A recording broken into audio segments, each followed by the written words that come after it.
gentlemen, to Body Slam the Competition, our SmackDown Rewind show. It is just I for right now. Mike is not here, and Chris is stuck with his head in places it shouldn't be. No, I'm kidding. He's stuck on a call. But seriously, I'd like to start the show off tonight with a tragic passing in the world of professional wrestling. Earlier this afternoon, or late last night, we lost Matt Anoa'i. And for those of you that don't know who he is but recognize the last name, that was Rosie from 3 Count with Jamal and Rosie, which is also Roman Reigns' older brother. Matt tragically passed away.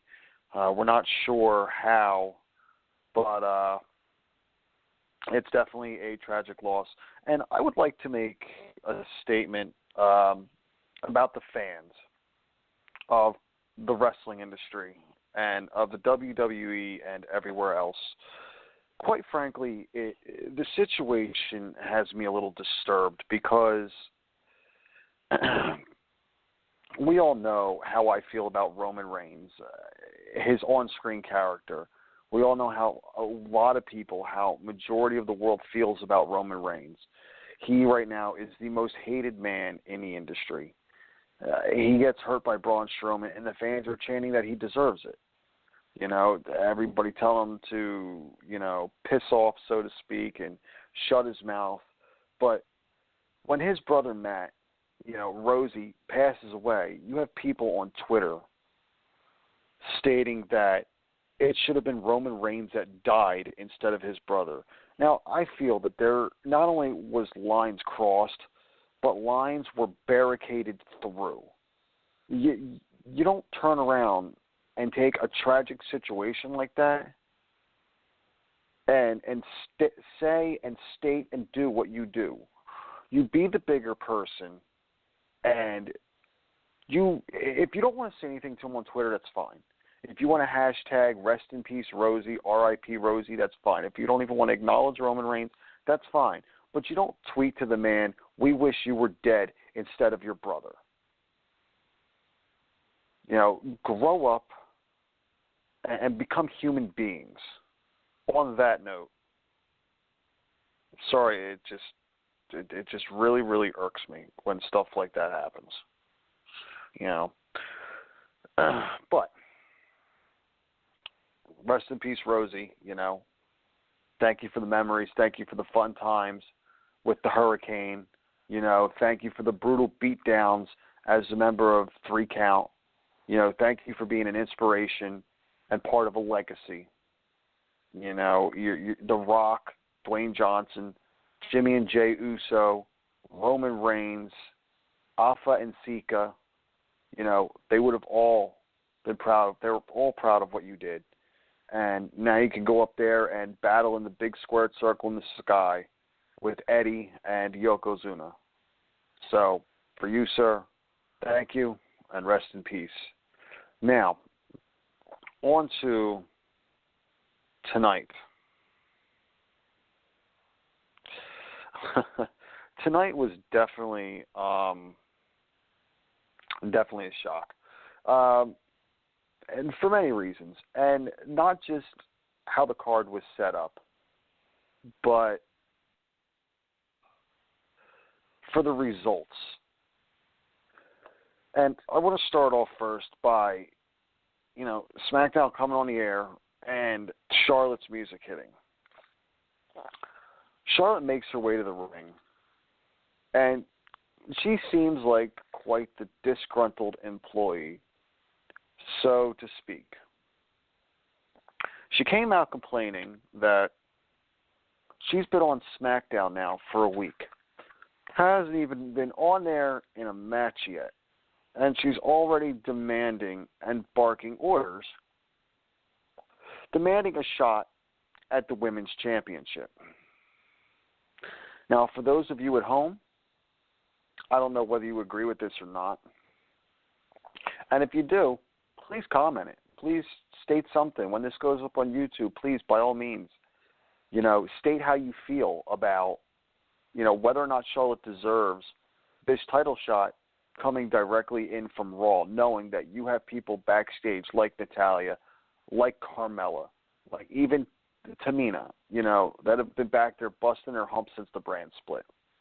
But, she comes out, she demands her title shot, and Naomi decides, as the fighting champion she is, to come out and lay down the gauntlet by challenging Charlotte to a title match. A battle starts, they're brawling in the ring, and here comes Shane McMahon. And Shane best put it that tonight there was going to be a match, a number one contender match for SmackDown's Women's Championship between Naomi and Charlotte. Surprised or not, we'll get to that match, later. But, actually, what the hell with it? We'll do the match now. Charlotte ends up picking up the win. And hits Naomi with natural selection, which I'm surprised she didn't try to utilize the figure eight because, it is her signature move, more so than natural selection. But I don't think they did it in terms of the way Naomi's knee is. But she picks up the number one contender spot, and she will be going on to face Naomi next week on SmackDown. But backstage, you have, before the match even starts, I'm a little bit out of order. Let me go back. We'll talk about the women's match momentarily. Sorry, I'm still a little up in arms about this whole Roman Reigns and Rosie and the fan situation. It just really bothers me. The first match of the night is the six-pack challenge. And that is between Sami Zayn, Dolph Ziggler, Mojo Rawley, Luke Harper, Eric Rowan, and Jinder Mahal. Now, the match is one hell of a match. Now, why they put it the first match, I don't know. It should have been the main event, in my opinion. You're going to crown a number one contender, you need to make it the main event. But they didn't.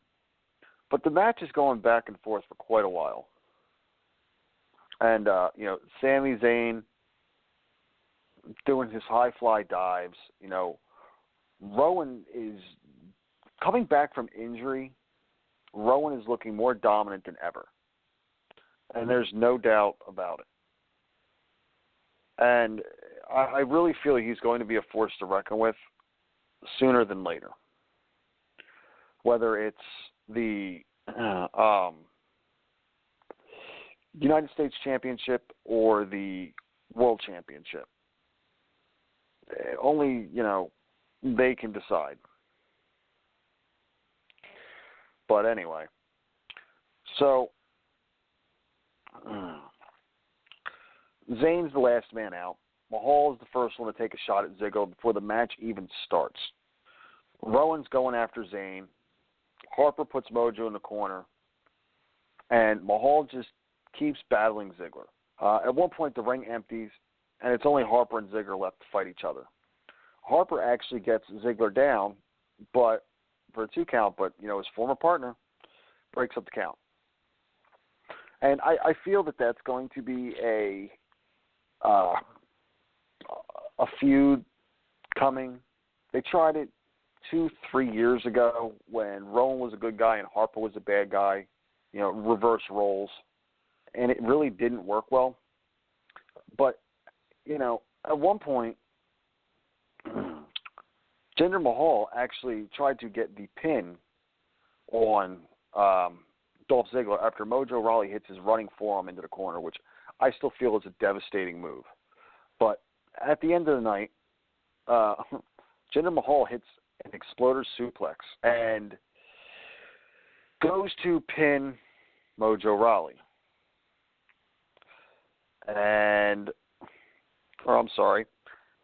Sami Zayn. But Sami Zayn's in the corner, and two people come out of the crowd, which this is a shock to me. Two people come out of the crowd and hold Sami Zayn's legs to allow Mahal to hit his move. And Mahal gets the 3 count. So now your number one contender for the WWE Championship, which I stated on the Rewind show, I stated last week.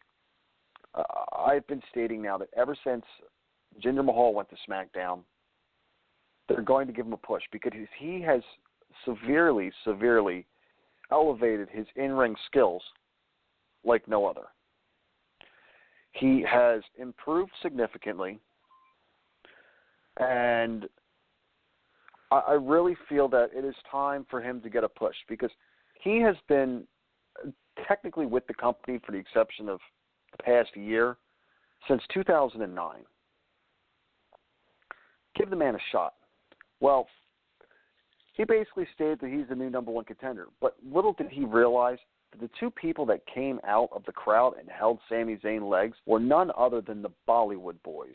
Now, is that a hint at, the Bollywood Boys coming to SmackDown? Is that a hint at a future stable on SmackDown? Who knows? But watch for it. It's going to be good. One way or the other, it's going to be good.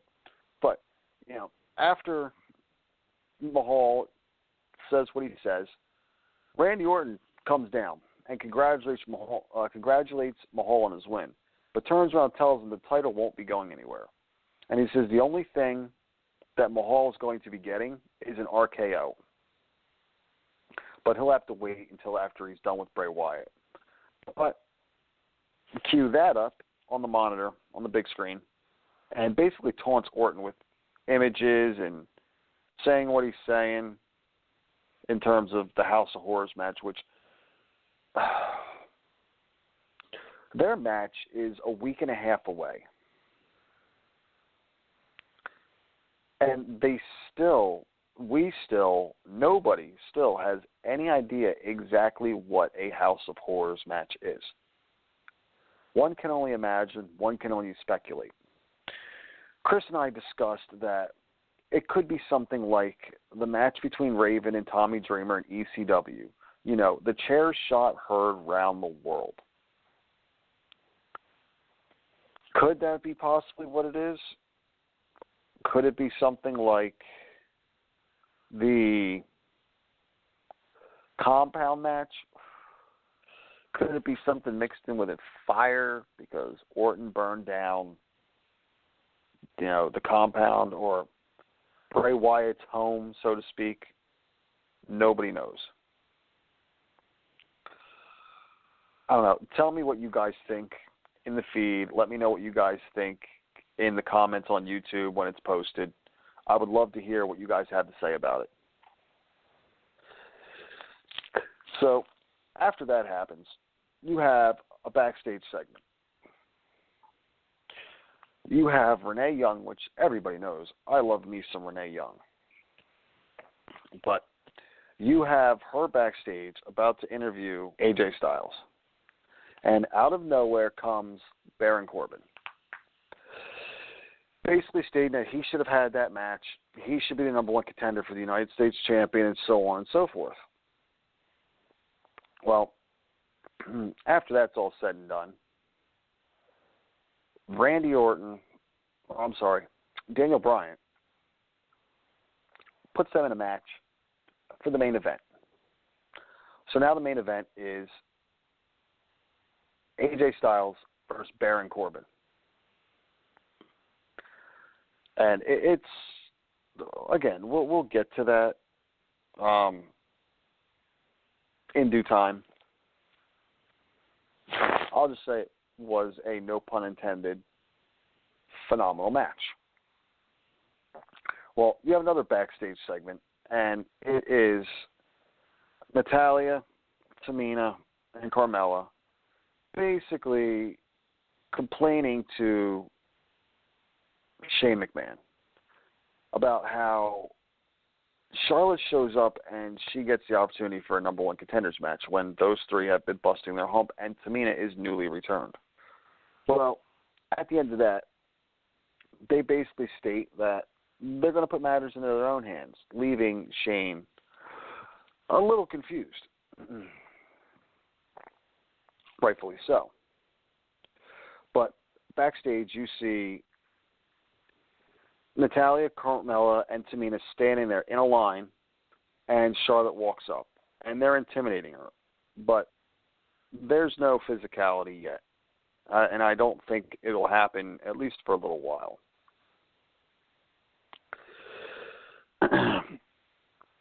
Now, she's on her way to the ring because she has a match, like I said, against Naomi for the number one contender spot. If Charlotte beats Naomi, Charlotte gets her match next week on SmackDown.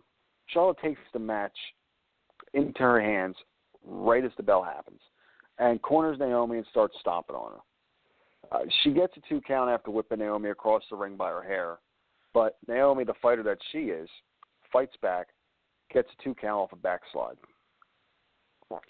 Charlotte locks a scissor lock, a head scissor submission, slamming Naomi's head in the mat a few times, which we all have seen that move, and it can be pretty devastating. Naomi hits her, it's a rolling head scissor leg drop for a 2 count. They trade kicks, punches, chops, back and forth until Naomi just goes wild with her fury, with her kicking fury. I don't even know what to call it, but it's definitely, it's fun to watch because it's almost like a martial arts style. But she gets a 2 count out of it. And at one point, both women go crashing over the top rope. Sorry, I'm a little tongue-tied tonight. Charlotte is hitting multiple backbreakers as she holds Naomi into a headlock. Side suplexes for 2 counts. Pulls down a knee pad. And knees to the face to the champ. Naomi starts building momentum after hitting elbows to the face and a Hurricane Rana. She hits a modified stunner before, using a cross body block for the 2 count, but Charlotte counters the rear view and hits natural selection. So now you're looking at Charlotte being the number one contender for Naomi's championship. And it leaves the match with Naomi sitting outside the ring, leaning against the ring, holding the belt. I really feel like it's going to be a good match coming up next week. Considering what we just seen tonight, it's going to work out well. And it's not like those two haven't worked together before. If you guys remember, Team Bad and Team PCA or whatever it was when it was Paige, Becky, and Charlotte. Well, our next match is it was actually quite a good match. You had American Alpha getting revenge on Primo and Epico. Now, many seem to forget that Primo is a multiple-time tag team champion. Epico is a multiple-time tag team champion. Together, they are tag team champions at one point. Hell, when the two brands unified before, about 6 years ago, 5 years ago, whenever it was, they actually unified the tag team championships. So it's, we're expecting something good for those that have followed. For those that haven't seen them really in years and have only seen what they've been doing lately, everybody's expecting it to be a wipeout, a squash match. And it looks like we finally have Chris here. Chris, how are you? Frustrated, to say the least, but here finally. Sorry about the delay and being late, everybody. Work duty calls, unfortunately, and held over at work tonight. So ready to talk some wrestling, though.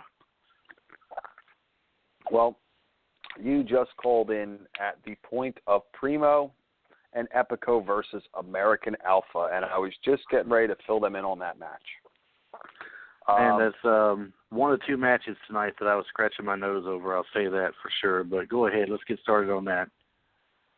Well, Gable starts off by taking down Primo with a suplex right away.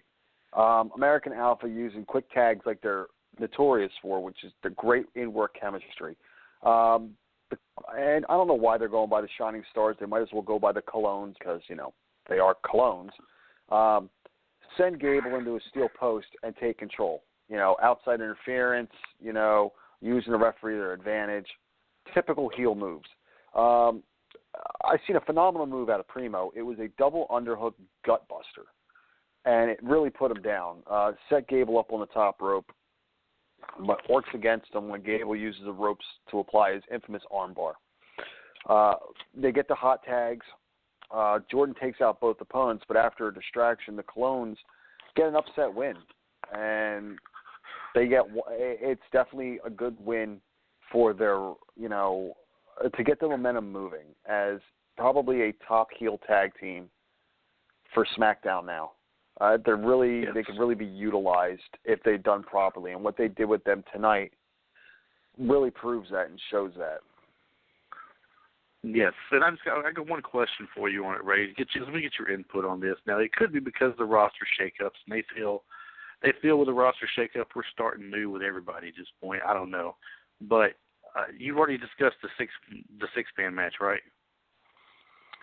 Right. I went through and I discussed the six-pack challenge, which really surprised me at the fact that was the first match. It was a very good match, but I was surprised at the appearance of the Bollywood Boys, and especially being a heel move. Yes. And I hate to pat myself on the back and say I had a feeling they're going to push Jinder Mahal, and I think it's rightfully so. I understand. That's why I asked. He's foreign, right? I understand. That's why I asked if foreign. you talked about it already. It's making me scratch my nose here and it's not because he's foreign. I believe they should all get a good push if they were getting. And Jinder Mahal has the look and the build. Okay, he's got that. He can wrestle. He can put on a show. He can put on a good match if he wants to. I'm sure. And he can even make the crowd mad. He's decent on the mic. He's got good mic skills for someone too. But how do you suddenly go from being open Raw jobber to SmackDown main eventer in 2 weeks? I don't mean that no disrespect to Jinder Mahal in any way, nor do I mean any disrespect Primo and Epico, because they've been around before and did pretty decent with the company, but they've had them being the jokes of the tag division and Raw, losing to everybody, looking bad, throwing their brochures out for their vacation spot, for the humor aspect, and now they come up and they jump American Alpha last week on their day of the debut and come in this week for a match and get the win over them. And I'm like, man, they're just are they suddenly pushing all these people on SmackDown that they didn't get before? Now, if that's the case, this is like a double-edged sword here. On one side of the sword here, it's great because they're giving some people a push that didn't get it before. They're giving them a chance. They're getting the opportunity to show what they can do. But at the same time, you didn't build up to it and explain it why you're giving them this kind of a push. You just tossed it in our lap and said, hey, here you go, main event Jinder and possible future tag champions Primo and Epico. Well, here's my theory behind this. Raw being a 3-hour show, Raw having a huge roster, there's so many guys that they're pushing on Raw. They're not giving the opportunity to guys like, Primo and Epico and Jinder. SmackDown has a smaller roster, but they also label that SmackDown as the land of opportunity, which is rightfully so. But you look at what Jinder Mahal has done. Now, I stated this before when I was going over it. Jinder Mahal has technically been there since 2009. He took a year. He was gone for about a year. But 2009, okay, that's a long time. 6 years? It's a long time. And he has significantly improved with his in-ring ability, his in-ring conditioning, his shape and performance all around. He's definitely proven that he wants to put in the work and he wants to further himself. Now, again, Primo and Epico, same situation.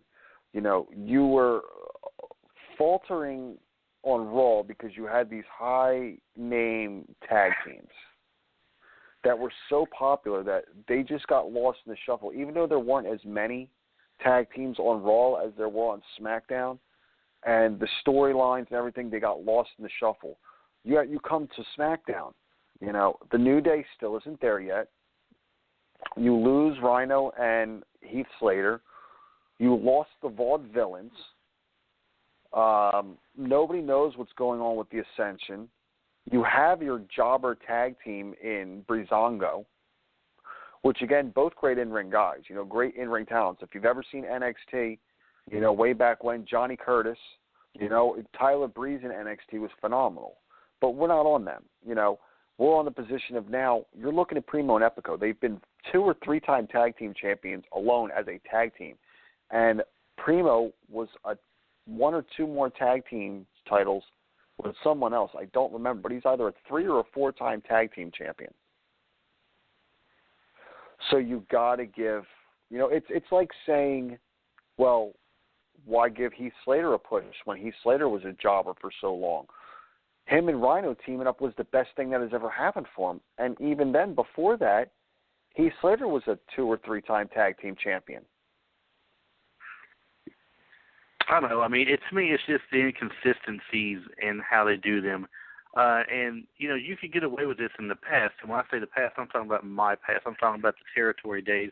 You could get away with stuff like that because in one territory where you made one guy not look so good, he might travel to another one, have all new fans he goes in front of 5 days a week, and be great, be super. I mean, it's like in the Memphis area, Nature Boy Buddy Landell was a big heel, and same with the Continental Wrestling, a big heel, and showed out real well as one of the top heels in the territory. But he goes to the Georgia Wrestling, where you got Nature Boy Ric Flair, and you got the Four Horsemen, and all these other guys, the Russians. He's now like an opening card heel at best, and don't get much airtime.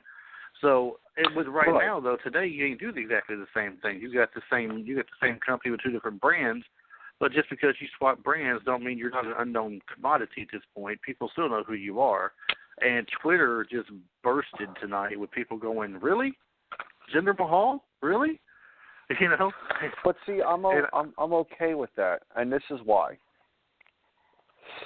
When is the last time we actually, and I'm not talking Sheamus, okay?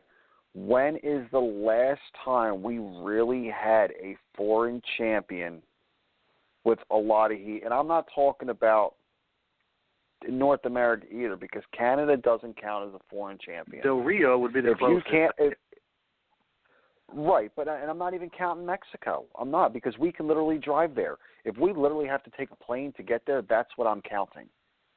Okay? When's the last time we had somebody that can give off that much heat? They had the opportunity back in 2002 or 2001, but then the Trade Center bombings happened. All right. And yes, I say bombings, but we're not getting into politics here. That's for a whole different time. Right. Muhammad Hassan, okay? They wanted him to be a champion. Jinder Mahal is more or less the second coming of Muhammad Hassan, especially with him being from India and everything like that and coming from that area, and with what's going on now. You know that they can use it because there is the kayfabe. People know the difference between in-ring and out-of-ring, unlike what they did back then. Okay? So this is more or less a second coming, and I feel it is a rightfully deserved coming. We need a guy like this, and the last time that any kind of heat could even come like this, and I'm not even talking Roman Reigns, was back when Slaughter sided with Iraq and was the champion. Right. And don't get me wrong, don't read too much into what I'm saying here. I am scratching my nose and wondering how they want people to believe you can go from being the Raw jobber to the SmackDown #1 contender. I think it's pretty cool, and I think it's great for Jinder Mahal. I think it's great for Primo and Epico that they get more time to shine and show things, no ton of pun intended, shining stars, but they get more time on the camera there and look more serious because, I mean, they weren't getting it on Raw. And they're a good tag team. Jinder's got the look and the build of someone who can be a champion. He can draw enough heat, no doubt. He can play the foreign role, definitely, and really get people worked up. I think it's a great thing to do. It's just that I wish they had maybe built it up a little bit more than what it was. Like, have him show out for 2 or 3 weeks, surprisingly, and, hey, so he had a change. He's had a change of meaning for his work there. It's like not like a change of character or anything, but more like he's just coming out with more of an attitude, a change of attitude. He's more rough and tough in business, and he's built up for 2 or 3 weeks, and now he's there. That would have been great. It'd been better. It's great they're doing what they're doing for him, but it would have been better, in my opinion, if they had given the people a little bit of a build-up to show them as to why he's being put there, not just thrust there. And you want to be interesting for me to see right now, or for us to see, right? This is going to be interesting. They're thrusting Jinder Mahal into the main event, whether you want him there or not. How many people are going to give him the same reaction they gave Roman Reigns? They won't, because they know for a fact that Jinder's been there a long time. Jinder has also significantly improved. It just makes me wonder. I mean, it's the whole length of time thing, but how many people remember how long he's been there, truthfully? I mean, if you think about it, how many people remember he was in that 3-man band deal they had going on with Heath Slater and Jinder Mahal through Galloway? He also had the thing going on. You mean Heath Slater, Galloway, yeah. But you also got to remember, he also had that storyline going with the great Khali back in 2009. You know, he's been there since then. But also, Roman Reigns, and I've stated this before, is a victim of circumstance. Mm-hmm. I'm not a fan of his in-ring skills, but he is a victim of circumstance. When Roman Reigns first appeared, I said, he's going to be the guy. You look at the demeanor, he demands it when he was in the Shield. All right? But the reason why I say victim of circumstance is when that Royal Rumble hit and Daniel Bryan was not in it, that was the problem. Daniel Bryan did this inadvertently to Roman Reigns. The WWE not putting Daniel Bryan in that Rumble did this to Roman Reigns. Everybody wanted Bryan to win, and it didn't happen. Everybody wanted him in there, and it didn't happen. That's why people started hating Mysterio, because Mysterio was number 30. Everybody was so much on the yes train and in the yes movement that if it wasn't him and it was anybody else, that was going to be the end result. Jinder is in a different time now. They're not people aren't behind, certain guys like they were with Daniel Bryan back then. So what did you think, your opinion on Jinder Mahal's, his little promo he cut after he won the match when he was up there? I mean, to me, he hit some nerves on people when he put the things he said, and that was excellent. That was a great heel promo when he hit those certain things. He talked about being of a different race, a different culture, a different nationality. He spoke 2 languages. He's well educated, he said, versus some of the other people. He hit a bunch of areas that would really strike nerves on people, and I thought that was a really great promo he put out after that match when he won. Even though you had, like you said, the Bollywood boys jump in and kind of participate in a way there by grabbing dude's legs, he still, I mean, that's just extra heat for him at that point because he got helped win the match too.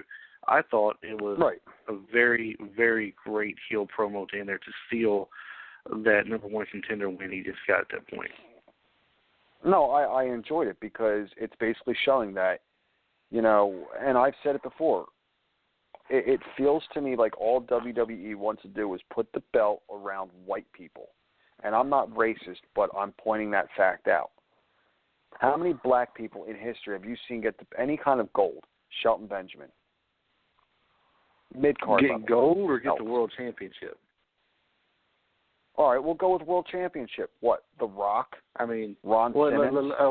Let's be clear when we say World Championship, so everybody understands what we're saying with World Championship. Are we saying WWE World Champion Heavyweight Championship, or are we saying company gold at World Championship? Because you had at one point, if you remember, you had the ECW brand, which you had Mark Henry win and had it for a little bit. You have you had Shelton Benjamin win it. Right, Shelton Benjamin. Bobby Lashley. All right, Bobby Lashley. Booker T was for a little bit. Booker T was champion. But that's where I'm getting at. It was far in terms of the belts that really truly mattered. I'm not counting the ECW, the WWE brand of ECW. I'm not counting that because that was all I can think of is The Rock. That's all I can think of is The Rock. Booker T, And You the first ever one, Ron Simmons. You can go as far back. If you're going to go far back with that belt, though, you can go back and look at Iron Sheik and Pedro Morales. But that's about it. But still. But it's majority. You never saw the Junkyard Dog get it. You didn't see that. You didn't see no. I don't think Tito Santana deserved. I don't think he was that World Heavyweight Championship caliber anyway. But over the years, Ahmed Johnson, he didn't get a sniff at it really.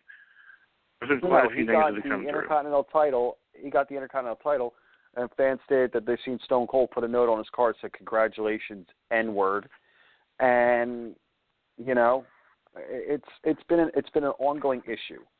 And to see Jinder Mahal, a man that is not of American culture, a man that is not born and raised in America, a man that comes from somewhere else, win this, I'm all for it. Yeah, Rusev would have been a good one to have it as well, right. As far as foreign people, because he had a lot of heat on him for a while, and he was a dominant heel. So that would have been, and that still may not be out of the picture in the future. And I'm a little bit now. Didn't they also say that they're trying to flip Randy Orton back to heel? But yes, but he's not ready yet. He must not be if they're taking this on at this point. I don't know what's going to, at this point, the way they're going, that could cause him to flip heel. But Jinder Mahal is definitely the definite heel in the match at this point, for sure. And it's funny, speaking of Randy Orton, did you know that on this day in 2004, it was a no-holds-barred and falls count anywhere rules for Randy Orton and Cactus Jack for the Intercontinental title? No, I had no idea. I haven't looked at anything like that today. Well, it happened. But I want to just rewind real quick and speed you through because we got about a little over 20 minutes left, and we still got a couple matches to cover. I broke down, the Charlotte Naomi match and what happened backstage, and I think it's going to be an interesting match. I'm still upset that Charlotte's getting the number one shot because there are people that are well deserved before her for the SmackDown title. Natalia. Exactly, even Carmella, because she's put in her dues on SmackDown. I went through, the 6-pack challenge and everything. And I also spoke a little bit on Matt Anoa'i, also known as Rosie. And I stated, superhero in training. What's that? Superhero in training. Remember that? Yes. And, I spoke about his. Yes, I spoke a little about what he did, where he's heading and everything, and I brought up the fact of my disdain. And yes, I will say disdain and disgust over the internet today. I'm glad you did, and I was going to. And it's disgusting. People need to realize that that's somebody's family. And you should turn around and put into consideration that maybe some things shouldn't be said. If you don't want to say anything nice about the man, don't tag him anything. Just put RIP, hashtag RIP Rosie, or whatever you have to say about Rosie. We're talking about this man's legacy. We're not talking about what's going on currently with Roman Reigns. And again, fans, anybody listening, when this goes up on YouTube or anything, feel free to comment. Feel free to, tell us your thoughts on what was said, because it's a little bit of disgust, actually a lot of disgust, but I don't want to sit on that too long because all it's going to do is anger me. Severely anger me. But anyway, I'd like to move on to the face of America. Actually, before that, seeing the Colognes, and I'm not going to call them the Shining Stars, I'm going to call them the Colognes. Seeing as they beat American Alpha, I'm thinking number one title shot coming up soon, because you can't really call the Usos a heel anymore. They're kind of sitting in between, sitting on that blurred line right now. And I'm thinking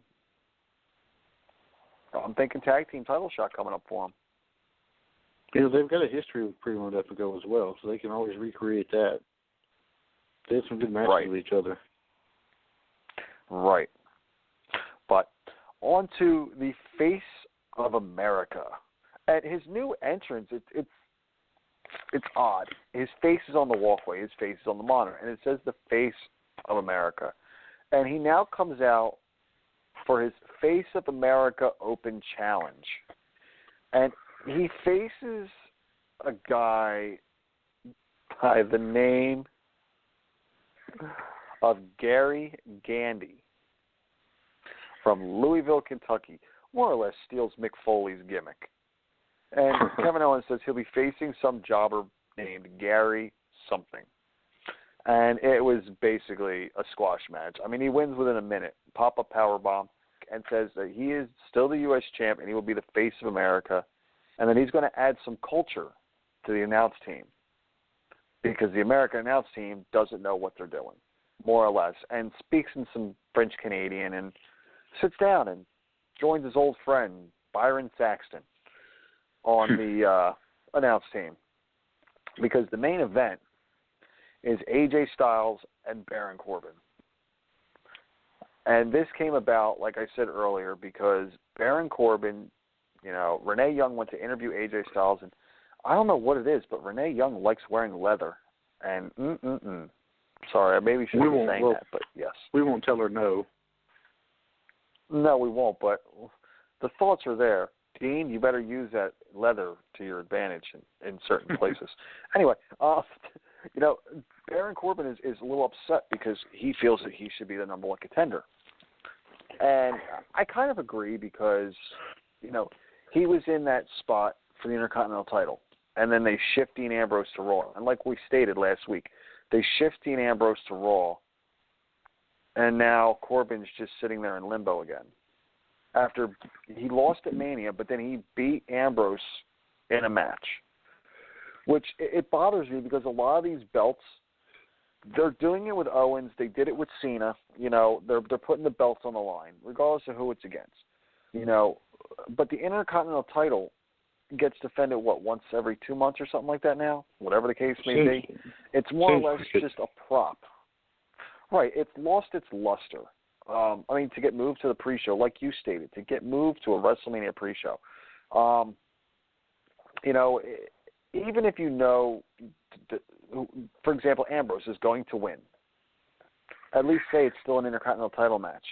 At least just say, put something online, just for the sake of it, instead of it just being a prop, an accessory. But moving on. Styles and Corbin, Just to tell you real quick, I agree with you. Just so you know, I think Corbin should be in that thing for the U.S. title. I think it should be reversed. I think AJ should still be in the world title hunt, even if he's not going to get it.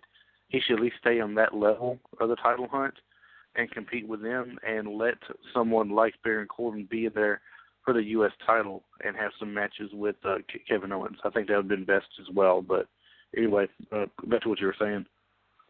Well, I think they're trying to put, more gold on AJ depending on no matter what it is. And we all know that majority of the times the best of the best have ended up with the United States Championship because that has legacy. Dating all the way back to Steve Austin, Harley Race, Booker T, legit, lineage to it. And AJ Styles is a man of his caliber, has been around a long time. Rightfully so. I mean, he competed in WCW when the United States Championship was there. People don't realize it, but there was a cruiserweight tag division, and AJ Styles was part of it in WCW. And if people, don't recall that, look it up on YouTube. Look up AJ Styles WCW. You'll see a younger, clean-cut, short-haired AJ Styles before he was the phenomenal one. And they missed out on him. But anyway, exactly.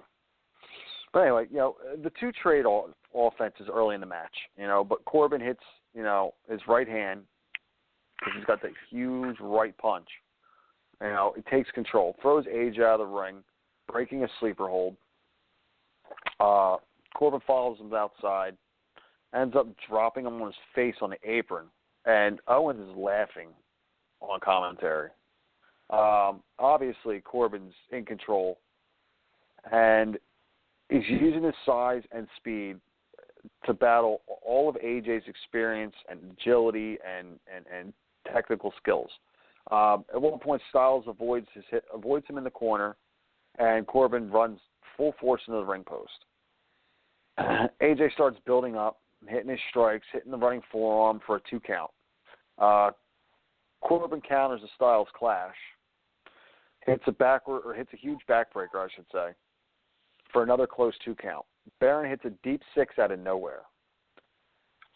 Still cannot get the 3 because we know AJ's a fighter.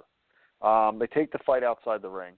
Corbin ends up backdropping AJ Styles into Kevin Owens at the announce table. I mean, knocked Owens clear out of his chair. Styles ends up winning, though, by countout after he sends Baron Corbin into the crowd, and he runs back into the ring. So I feel that feud is going to continue at some point. I definitely feel that it was a good way to keep Baron Corbin in the mid-card championship picture by still making them both look strong. It didn't give Baron Corbin a pinfall loss. It didn't give AJ a pinfall win. And it still added fuel to the soon-to-be title match between Owens and Styles. And I felt it ended well because the night ended with AJ celebrating in the ring and Owens looking pissed off ringside. What are your thoughts on it? I definitely agree with what you're talking about keeping them both looking strong, and I think that we might even see another return match with them next week. It was a great match, and the way that it ended, Baron Corbin's still going to come out and insist, you didn't beat me, you didn't pin my shoulders to the mat like you did earlier tonight whenever they had the triple threat match. He didn't pin him, he pinned the other guy. So he may come out again next week and still, lay that claim to fame there that you didn't pin me yet. You haven't pinned me to earn that spot over me. I think we need to go again. And they may make that match one more time. I don't know. They may go ahead and put it on the back burner a little bit and save it for down the road some as well. It's hard to say. But it does make sure that people know that Baron Corbin is still a force to be reckoned with, that he didn't lose. He just got counted out based on a last-second hit he took to throw him over the guardrail, and AJ ran back and jumped in the ring. So, it keeps AJ winning. It keeps Baron Corbin looking good, and so on and so forth. And it's probably the best way they could have done it. I don't think they could have handled it any better than that. I am surprised. Agree. I am surprised Kevin Owens didn't get in the ring at one point at the end and take a shot at AJ.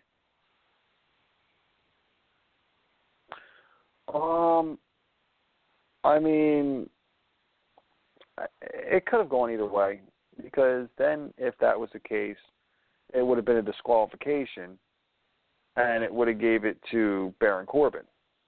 Well, I mean, when the match was over, though, after he gets the count-out win, I mean, I'm surprised Owens didn't try to go up there and take a shot at him because, they pushed him into him at the announce table, and he didn't. He looked none too happy about that. I thought it was kind of odd that he didn't go ahead and jump in the ring and take a shot at AJ when his back was turned or something, like he might have in the past with others. Right. Well, it's a tough call. I see him being some kind of point of focus next week if the match happens again, but only time will tell.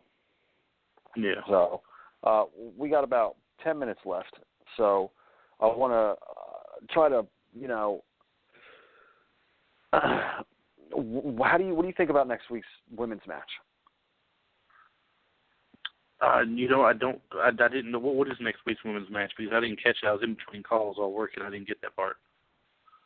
Naomi versus Charlotte match. For the is it for the belt next week? Championship. Oh yep. Wow. Okay. Well, they had a pretty good match this week. I mean, that come out and we discussed this last week or 2 weeks ago, moving Charlotte over to SmackDown was just a way to put on the belt on her. So right. I don't know if we see it happening this early on SmackDown, unless they plan on making her look like the dominant person she was on Raw for a while right away, to laying the groundwork down for all the women in the back. They very well may do that. I, for one, would like to see them wait a couple of weeks at least before throwing it on her and then go from there. But they could very well take next week and put that belt on Charlotte and get it over with. She's still one of the best women they have on the roster on both shows as far as talent goes and Right. being the heel and talent athletically and everything. Puts on a great match no matter who she wrestles against, it seems like, for the most part. She's had a few matches in the past where, they've had some botches when certain people she wrestled with. But, I mean, you can always be 100% on cue, I guess, either. But for the most part, she's definitely there. She's probably got the best ring entrance of any of the divas right now coming to the ring from top to bottom. I mean, everything from showing up in the big robe like the Nature Boy used to taking their robe off down there at the front of the ring, doing her front flip, sliding under the ring in a splits, coming back up and, staring the front row down like she does as she comes up. I don't know, she's definitely worthy of the belt. Nothing against Naomi. Naomi's been a great champion, and I think Naomi should have that belt up for a little bit longer. And of course, you know me, if Alexa Bliss was still there, I would have said that Naomi should lose it next week. But it's not that. It's Charlotte we're working with. So maybe hold her out another week or two in the process, maybe even 3 weeks, make her sweat it out a little bit. But they're going to put it on her eventually. We know this, though. Well, I definitely agree. If they put the belt on Charlotte, it's going to be too soon. I really think that they need to build up and still utilize the women in the back somehow before that. I would like to see, a rematch for the title, a title, so to speak, because, it happened in NXT between Lineage, between Legacy, between Charlotte and Natalya. And I would like to see that belt, I would like to see a face change for Natalya, and see that belt end up on Natalya at some point. Right now, Naomi, she's good. She's getting there, but I don't feel that, she's a long-term champion. It is going to end up being on Charlotte. It will, and I'm like you. I'm like you. I would like to see the feud with Natalya picked back up again because I don't feel like it was ever really closed out properly. I would like to see them go a few more times and put on some good matches again. I think they had more left in the two of them facing off against each other than what we got. So that would be great to see. And then after they get that out of the way and they put a final, settling point to it, that would be great. It's kind of like I mentioned before, and I know it's off topic, but with Sanity and Ty Dillinger, I didn't think they finished it out great or anything, and this Wednesday they're having the final match between Dylan. Well, and I cannot wait. And me neither. Me neither. And it's going to be a cage match with Dillinger and Eric Young at that point. And that should be the end-all, be-all of that confrontation. No matter who gets it, no matter who wins, that's the end-all, be-all final at that point. But we didn't get that from Charlotte and Natalya, I don't feel. We had a couple of matches out of them. They would have their matches. With one big match. Right, they would have stuff here and there. Right. And I think that it should culminate at SummerSlam. But being as we have a few minutes left, I'd like to get your opinion on, Bray Wyatt, since we have about a little over 5 minutes. Bray Wyatt showed up on the big screen. His mumbo-jumbo, cryptic messages and images and everything like that. We have still yet, the fans, the listeners, backstage, the wrestlers, Randy Orton, nobody still has a single iota, single clue as to what this House of Horrors match is. And I still feel that they faltered by moving Bray Wyatt, which he's pissed off about. That was a last-minute change because he was promised the belt back at SummerSlam. To build this match properly, and they didn't do it. So speculation that you and I were discussing before is possibly Tommy Dreamer's Raven 2.0. The match they had in ECW, the chair shot heard around the world. And if you guys haven't seen it, don't know what it is, it's on the WWE Network. It's on YouTube. It's one of the most infamous moments in WCW. I'm sorry, ECW. What am I thinking? WCW. ECW. Okay, one of the biggest moments ever to happen there. What do you think? I'm definitely curious to want to know what the House of Horror match is going to be about. We can speculate all the different things it could be about and what could be in it, the type of match it could be. I mean, it could be a torture chamber kind of match like Kevin Sullivan went through with his crew there. It could be any kind of a reinforced steel cage of some different sort we haven't seen yet. similar to a Hell in a Cell, but different. I mean, with other added features to it. It can be like a Hell in a Cell, but hardcore with weaponry. It can be all kinds of different things. I think it's going to be something more twisted, though, more like a, like I mentioned a moment ago with Kevin Sullivan, more like that match there, I believe, something more twisted and different than we're used to seeing, because he has that same mindset that Kevin Sullivan had.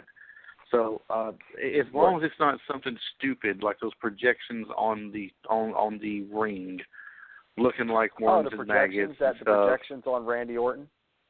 God, it was awful. As long as they don't do something like that. I mean, that guy needs to be on. That guy that came up with that needs to go on coffee runs from now on. But yes, look, all I know is that it's going to end up being Bray Wyatt losing because he's on Raw, and it's upsetting because he created the match and he's going to lose it. Mhm. Yeah, and it was wrong moving him to SmackDown, moving him to Raw as well. He belonged on SmackDown, feuding with Orton a little bit longer and getting that belt back one time and then turning around. If he was going to lose it to anybody afterwards, fine, but let him get the belt back, keep it for a little while longer, and then turn it over to somebody else at that point. It didn't make sense moving him to Raw. Right. Well, we're coming down to a little over the 2-minute mark, so I want to thank everybody for tuning in.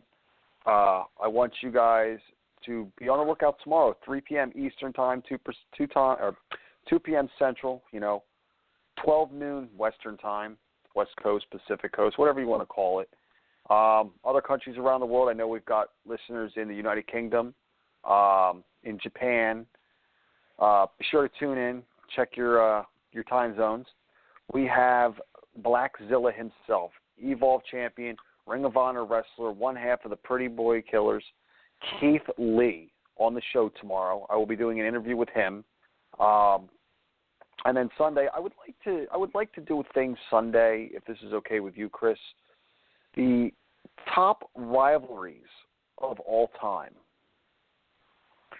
I think it would be a great show. Top rivalries could be something we could bring up as well. There'll be a number of other things we'll talk about, I'm sure, but top rivalries could be something great to go over as well as something like a side topic to go with other things as well to bring up. I mean, that's our roundtable discussion night, so that would definitely get some interesting viewpoints from people on that, on the different types of big rivalries that we've seen over the years. Right, and spanning through all feds, everywhere you go, territories, major corporations, everywhere you go. Everybody listening on Blog Talk, be sure to click that follow button, like, comment, share it. You'll get the emails for when we come in live. Be sure to follow us on YouTube at bodyslamthecompetition.com. Like, share, comment, tell us your thoughts. Spread the word. Subscribe. You'll get the notifications as well when everything's uploaded in case you missed it on our live showing. Follow us on Twitter at bodyslamthecomp. Chris here handles all that and puts up some great, interesting stuff. You can get involved in the little Twitter battles that we have with, people like Brandy Rhodes and Joey Ryan and Cody Rhodes and so on and so forth. And be sure to follow us on Facebook at Body Slam the Competition. Like and share that. Invite your friends, have them come in for a listen. Chris, always a pleasure doing the show with you. And ladies and gentlemen, I will see you guys tomorrow. Everybody have a great night. Goodbye.